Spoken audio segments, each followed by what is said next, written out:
Olá, meus irmãos, a paz do Senhor.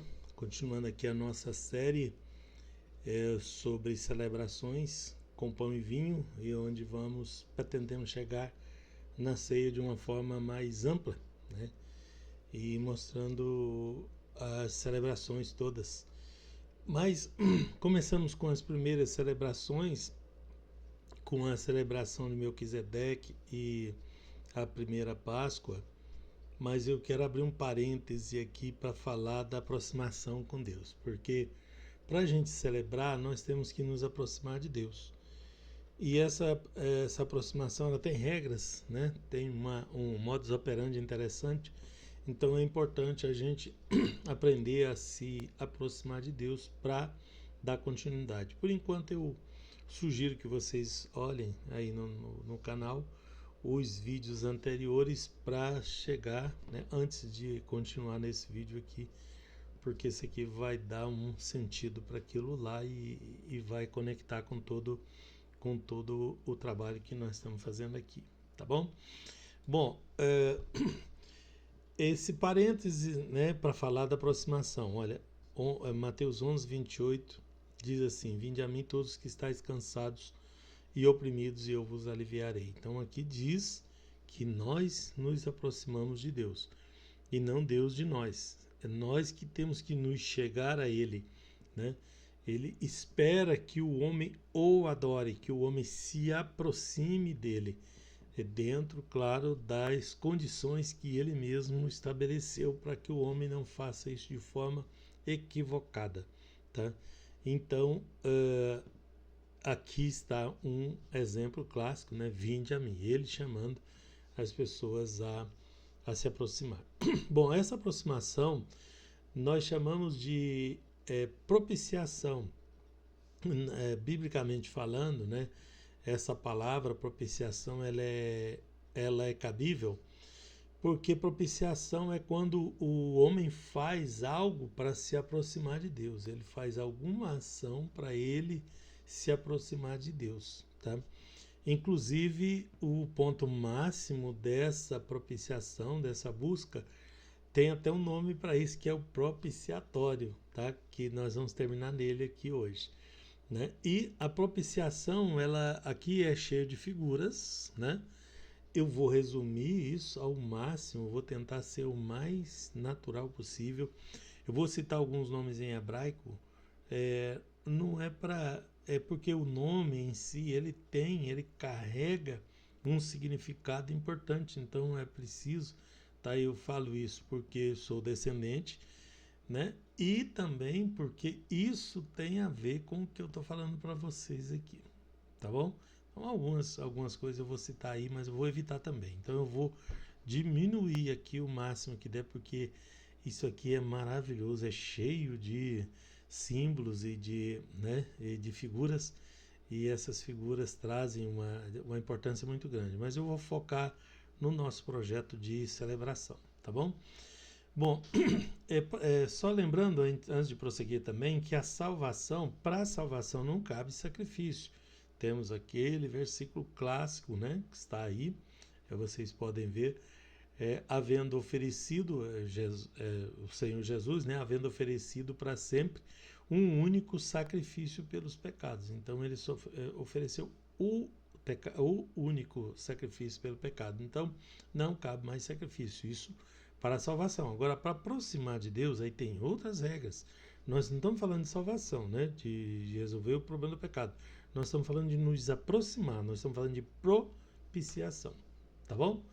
E para isso nós vamos usar o clássico tabernáculos, tá?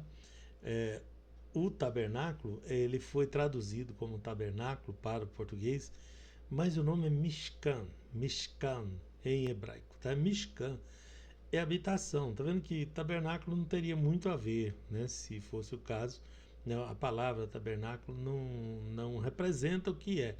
Na verdade, Mishkan é habitação.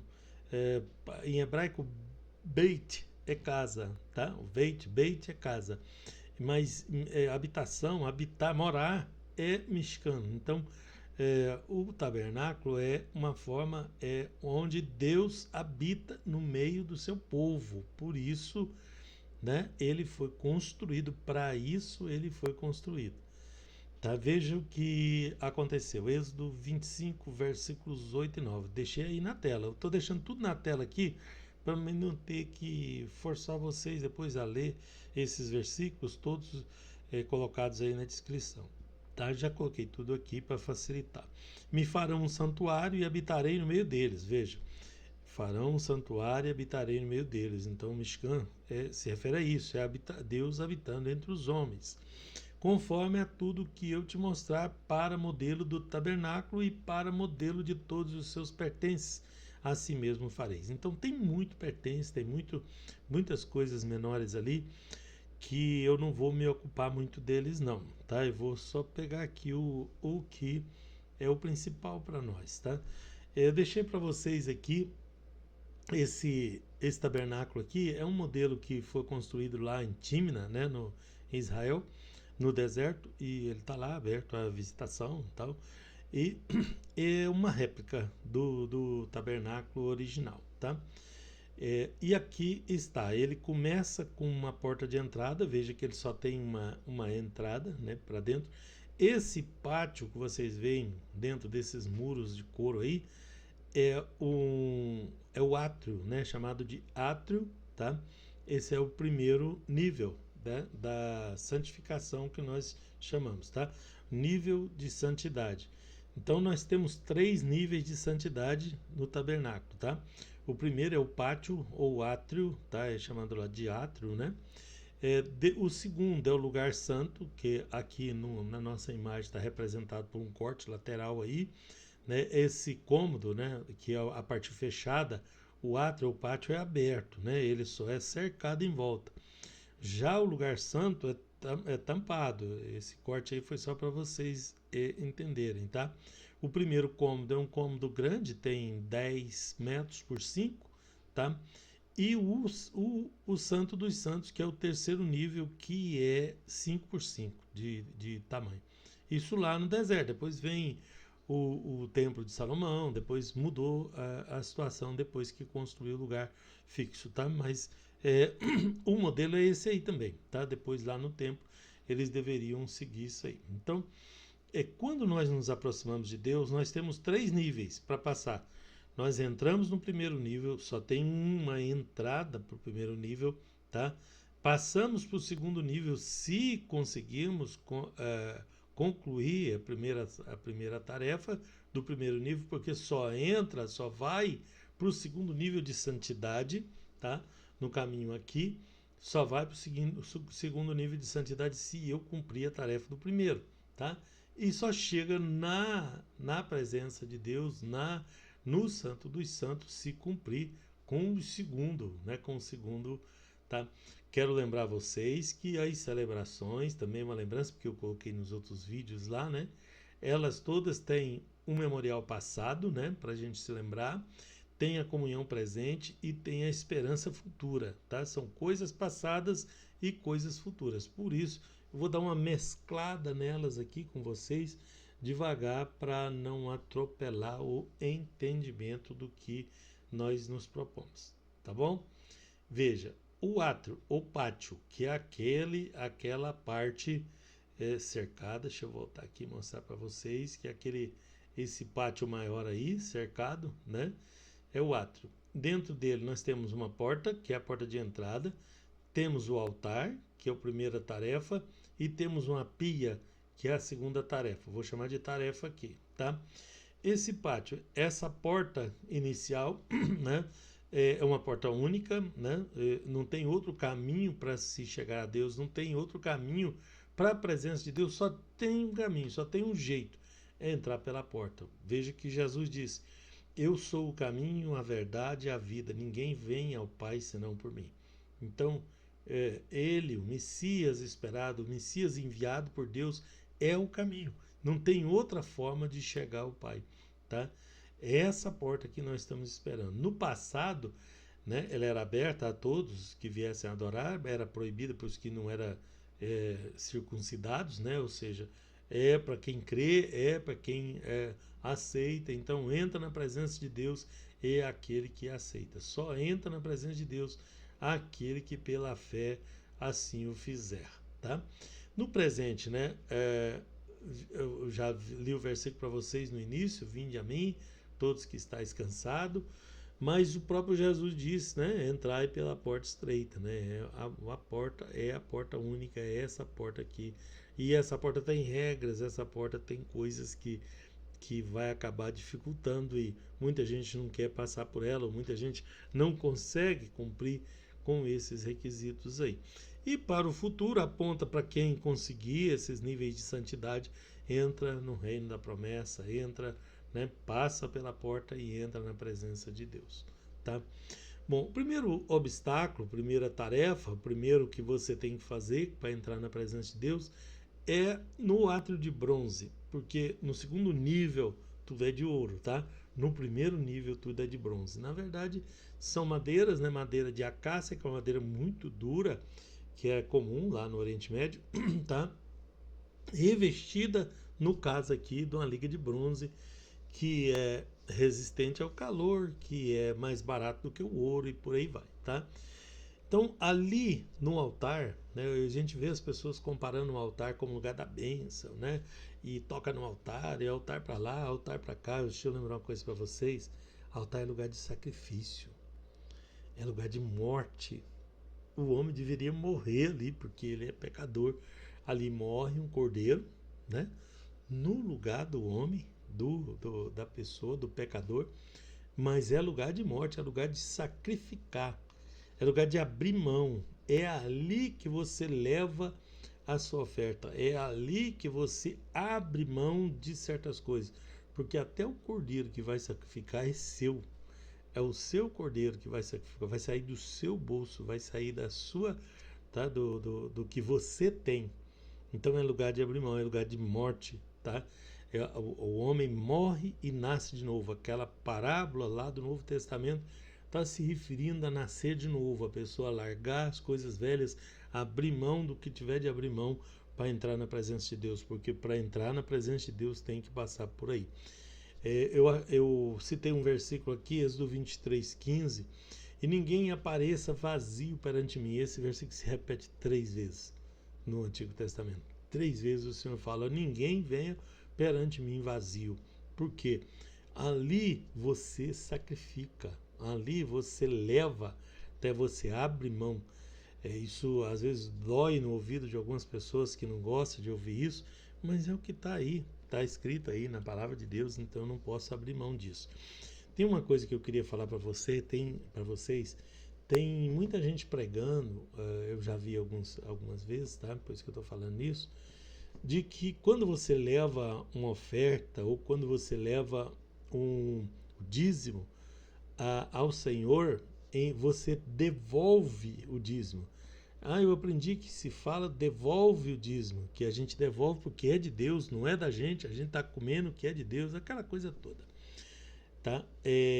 Mas não é bem assim. Quando eu vou adorar a Deus, eu tenho que oferecer algo para Deus. Propiciação é quando eu faço um sacrifício, quando eu vou até o altar, né? E levo, não vou vazio até o altar e ofereçço algo que é meu. O cordeiro que você vai levar é seu, né? Não vale você pegar o cordeiro do vizinho emprestado, falar: me empresta aí para mim ir lá sacrificar.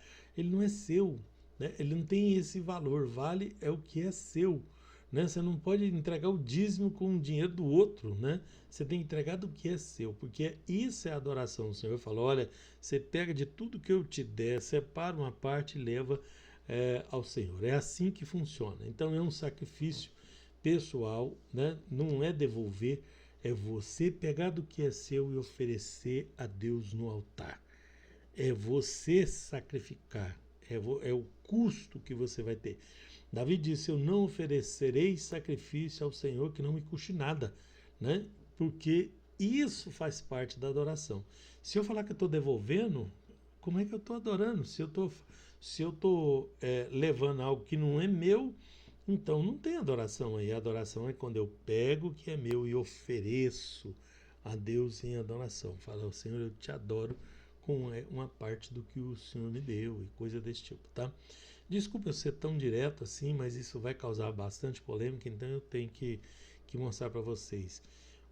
Essa primeira fase é a fase do arrependimento, a gente arrepender dos pecados, a gente buscar reconciliação com Deus e a purificação. Então você, para entrar na presença de Deus, logo que passar a porta para dentro, você precisa cumprir com essa primeira parte aqui, que é a do sacrifício, que é de abrir mão, que é de mudar de vida, que é deixar para trás. Eu usei a oferta só como exemplo, mas tem muita coisa que a gente precisa abrir mão, né, para a gente entrar na presença de Deus. Eu preciso reconciliar, eu preciso entrar na presença de Deus. Tem muitas pessoas, infelizmente, que não passa da porta do átrio, não passa da porta do tabernáculo, ele não entra na presença de Deus, ele não vai para o próximo nível, porque ele nem acredita nisso que eu estou falando aqui, tá? Ele não sabe que tem regras para passar diante de Deus. Tudo isso tem regras, tá? E é nisso que eu vou mostrando para vocês aqui, tá? Eu vou continuar mostrando nos outros vídeos também. Então aqui você começa a sua adoração, você abre mão, você vai. Então toda vez que você for, né, faça ali a sua adoração, faça a sua celebração diante do Senhor para entrar na presença dele, porque é assim que vai funcionar. Logo em seguida, ainda no mesmo nível, né, de bronze ainda, você tem uma pia de purificação. O Salmo 24, versículo 4, diz que aquele que é limpo de mãos e puro de coração é quem entrará na presença de Deus, quem irá para a presença de Deus. Aquele que é limpo de mãos, que é puro de coração, que não entrega a sua alma à vaidade nem jura enganosamente. Então, é essa purificação aqui, essa limpeza, né, que nós vamos buscar. Não sei se vamos alcançar ainda, não nesse nível, né, mas é aqui eu tenho que entrar com a purificação. Ninguém se aproxima de Deus apenas por sacrifício. É necessário uma pureza diária, querer se purificar e melhorar a cada dia. Isso faz parte da vida do cristão. Aquele que aceita o Senhor no coração, ele vai entrar na presença de Deus, passando por essa, né? Aqui se lavava as mãos e os pés. Tem cheio de símbolos aqui. Eu poderia mostrar para vocês muitos outros, mas eu não quero sair desse foco aqui hoje, tá? O culto a Deus exige santificação contínua, porque sem santificação ninguém verá o Senhor. Não é apenas um ato inicial, é uma coisa que vai acontecer continuamente, né? É um processo, né, de santificação, tá? Então eu entro na presença de Deus, eu abro mão do que eu tiver de abrir mão, eu entro para a glória dele, passo por esse início aí. Até deixei João 15 aqui para vocês, João 15, verso 3, vós já estáis limpos pela palavra que vos tenho falado. Então a própria palavra de Deus inicialmente é para nós um modo de purificação, porque aí eu comparo com a palavra e eu procuro andar de acordo com essa palavra. Então isso é a purificação ritual que se espera. Lá no Velho Testamento era água mesmo, né? E talvez eles nem entendam isso, os meus irmãos lá nem compreendam isso até hoje, tá? Mas agora nós podemos ver, porque nós estamos adiantados quanto a isso aí, tá? Então essa pia tem um significado muito grande. Eu passei pelo primeiro passo ali, eu ofereci o sacrifício, então agora eu vou para a pureza, para a purificação, para a tentativa de melhorar essa parte da purificação, tá? Porque isso é um processo, e se eu cumpro essas três, na verdade, porque eu tenho que passar pela porta lá, né? Eu passei pela porta, eu fiz o sacrifício, eu consegui a minha purificação inicial aqui, eu entro para o segundo nível. Agora eu vou para o nível ouro, tá? Eu saio do nível bronze e passo por outra porta e entro no nível ouro, tá? Aqui nós chamamos de lugar santo, que é o primeiro cômodo fechado, que eu disse para vocês lá no início, que ele tem 10x5, né? E nesse lugar santo tem 3 móveis, 3 coisas aí, tá? Não sei se dá para vocês lerem aí, quem estiver usando no celular, mas quem estiver na televisão vai conseguir ver, né? O tablet acho que já dá para ver também. Mas eu deixei só um diagramazinho aqui porque eu vou ilustrando para clarear para vocês. Aí tudo é de ouro, tá? Todas essas peças aí são de ouro, né? Umas são revestidas e outras são ouro puro, tá? Então nós temos o candelabro de ouro do lado esquerdo. Ao fundo nós temos o altar de incenso. E do lado direito nós temos a mesa do pão da proposição. Da proposição. Daqui eu digo para vocês, tudo isso tem um símbolo muito grande, tá? Lá ao fundo está posicionado no lado oeste do tabernáculo. E isso tem a ver com todo o sistema de adoração e porque o lugar que tinha que ser colocado, né?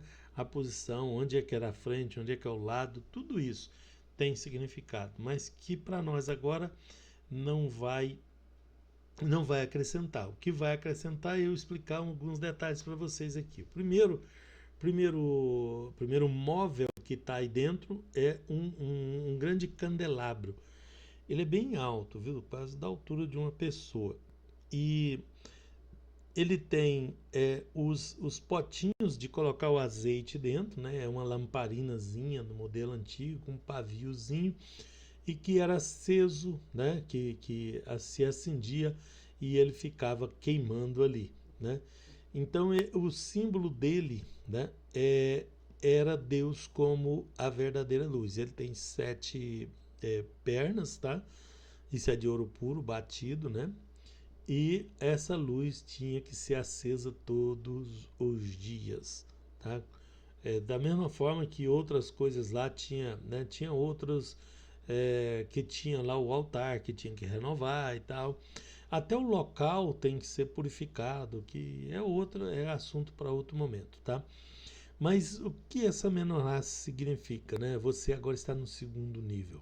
Você já ofereceu o seu sacrifício lá. Você já abriu mão de seus direitos até, né? Do que era seu ali. Você já ofereceu algo para Deus. Então agora você se purificou e passou ali pela palavra inicial, pelo o início agora. Mas aí você chega no segundo nível. No segundo nível é você reconhecer a Deus como a verdadeira luz do seu povo, né? O lugar da revelação espiritual. É a luz que ilumina lá dentro, é essa luz aí, tá? Então isso significa a direção de Deus no meio da escuridão do mundo, né? Do caos do mundo. Agora você está no segundo nível da presença de Deus. E se você reconhece Ele como a luz, né? Jesus disse que Ele é a luz do mundo, né? E aí entra de novo a palavra de Deus, porque Salmo 119, verso 105, fala que lâmpada para os meus pés é a tua palavra e luz para o meu caminho, né? Então é uma luz que nunca se apaga. Então essa verdadeira luz eu tenho que receber no meu coração, porque aqueles que aceitam a luz é que entram, né? Que vão passar para o nível seguinte, tá? Para chegar nesse nível aqui, a gente já cumpriu as tarefas de lá. Agora essas tarefas aqui é para você ter acesso à presença de Deus. Então a propiciação ela acontece em níveis, né? Onde isso tudo são níveis espirituais, né? Naquele tempo ele tinha que pegar o azeite, colocar o azeite, acender o fogo. Mas nós já vemos isso espiritualmente de outra forma, porque já se cumpriu, né? Jesus anda no meio dos 7 castiçais de ouro, né? Então tem muitos versículos que falam sobre isso e aqui não é o caso da gente detalhar aí agora, porque eu quero chegar lá no final desse objetivo com vocês e vai ficar muito grande se eu parar aqui, tá? Em seguida tem um outro móvel que é o altar de incenso. O que ele simboliza, tá? Esse incenso ele tinha os produtos específicos para produzir ele é uma queima especial, ele é específico, ele não é nada ligado com as coisas do mundo. Por isso que eu digo para vocês, as coisas de Deus elas são separadas, elas são consagradas, elas são direcionadas por Deus, tá? Então é um pequeno altar, tá? Pequeno altar, coloquei junto com o sacerdote aí para vocês terem uma noção, né, do tamanho. E ele simboliza as orações. Então ali se queimava o incenso o tempo todo, né? O sacerdote entrava ali, acendia, né? E aquilo subia para a presença de Deus, representando as orações dos santos, representando uma vida de comunhão constante, né? Sem parar. E um perfume, né? Porque esse negócio é cheiroso. É um perfume da devoção sincera, né? Porque a sinceridade é exemplificada com um perfume nas coisas espirituais. Então nós passamos aí pela palavra, uma palavra mais ouro, né? Uma palavra mais aprofundada. Aprenda a palavra de Deus, né? Segue nos caminhos do Senhor, porque você vai alcançar a luz, você vai crer na luz verdadeira. Aí você tem as suas orações, você tem a comunhão com Deus aí no altar do incenso. Em seguida chegamos nele, né? O pão e o vinho, tá? Que é uma mesa, a mesa dos pães da proposição. E Deus, isso significa Deus sustentando o seu povo, né? O pão ali é a provisão contínua, significa a comunhão com Deus, né? Que significa, Jesus disse, eu sou o pão da vida. Então tem essa conotação espiritual também, que está nessa mesinha do outro lado aí. E aí está o pão e o vinho, que faz parte do processo do homem se chegar na presença de Deus. Então, para mim chegar na presença de Deus, eu tenho que, dentro de mim, eu tenho que entender esse processo que eu estou andando. Então, aí você já está no nível ouro. Essa mesa é de ouro, tá? Esses utensílios são de ouro. E aí está o pão e o vinho. E Jesus é o pão da vida, tá? Ele é o maná do céu, que a gente vai ver esse maná no outro nível, tá? Agora chegamos no Santo dos Santos, porque é assim, o átrio ele chama Hatzar, tá? É o átrio, é um pátio, Hatzar em hebraico.